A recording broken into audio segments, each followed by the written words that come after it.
Let's take a look at example 2. Suppose that two pieces of tape are repelled from each other by an electrostatic force of 2 newtons. Okay, so this is a little bit unclear, but these two circles are supposed to represent two pieces of like Scotch tape. Okay, they're being repelled from each other. You can see the force arrows, right? One is to the left, one is to the right. And the reason they're being repelled is because they're both positively charged. But we know that the force between them is 0.2 newtons. Calculate the new force. Okay, the force was 0.2 newtons, but now we're going to make some changes if A, the charge on one of the pieces of tape is doubled. Okay, so here's how we're going to think about this. We're going to start with Coulombs Law, which is that the force between two charged objects is equal to K times Q1 times Q2 over D squared. And before I get too far, I'm actually going to copy this because I'm going to end up using it a bunch.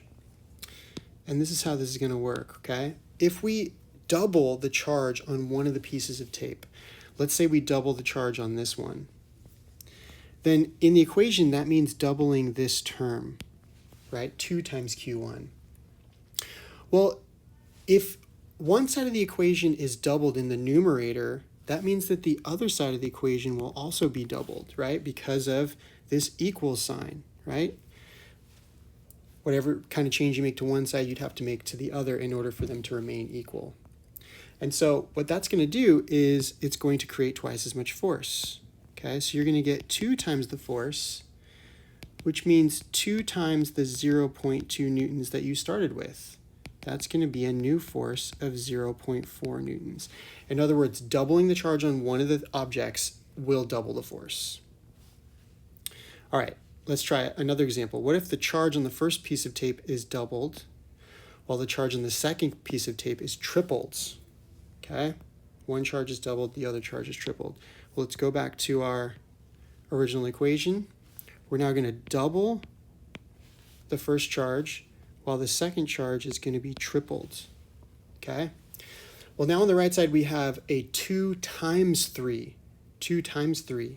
2 times 3 is 6. That means the left side of the equation is going to be multiplied by a factor of 6.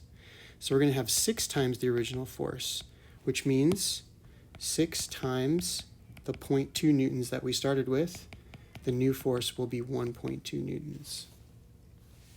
Okay, what if the distance, right, the distance between the pieces of tape is doubled? Okay, so we're going to go back to our original equation.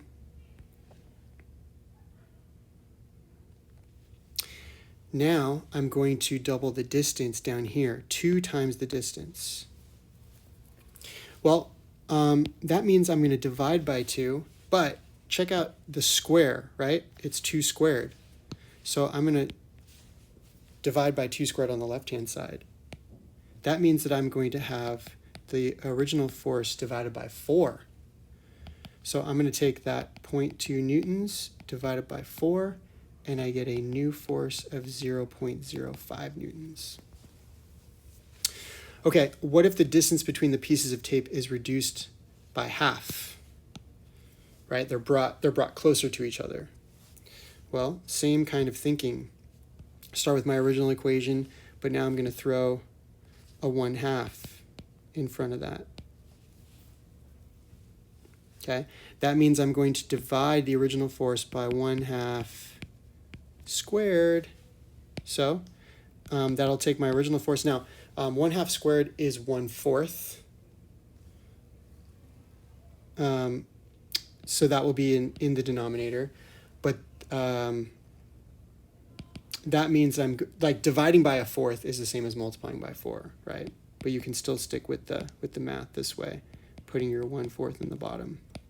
And that's going to give you 4 times the original force, 0.8 newtons. Okay, lastly, what if both charge values are doubled and the distance is increased by a factor of 5? Well, starting with Coulombs Law, both charge values are doubled. So this one is doubled and this one is doubled. And the distance is increased 5 times. So I'm going to throw a 5 down here.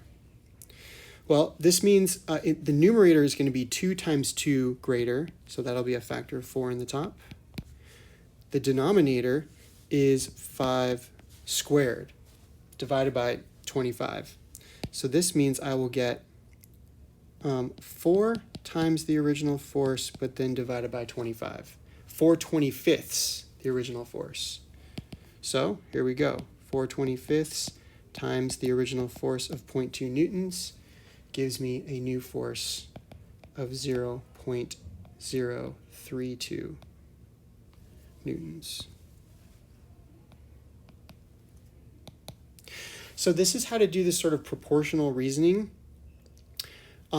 Even when you don't know what the exact charge values are or what the distance is, all you needed to know was the original force, right? I told you here, the original force was 0.2 newtons. So if you made a specific kind of change, what would happen to the new force? So this is how you can use the equation as a guide to your thinking, using these multiplication and division factors just by looking at how the equation is set up.